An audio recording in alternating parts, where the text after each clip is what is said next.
नमस्कार प्रणाम। हम आप सबके भाई बानी अमरेश अहिरान और रउआ सब देख रहल बानी अहिरान म्यूजिक लेवल चैनल।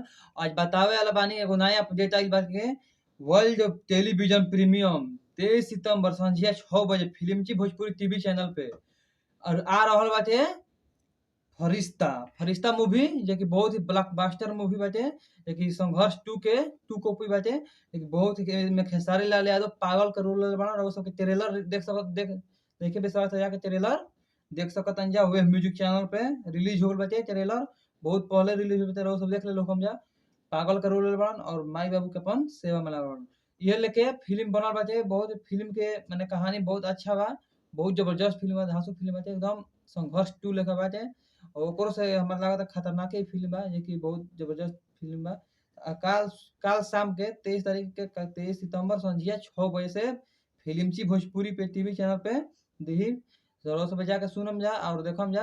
और फिर 8 बजे खत्म हो जाई फिल्म, 8:30 बजे ले 2 घंटा के और 2 घंटा पे एक एक एक डेढ़ घंटा ब्रेक ली एड प्रचार खातिर।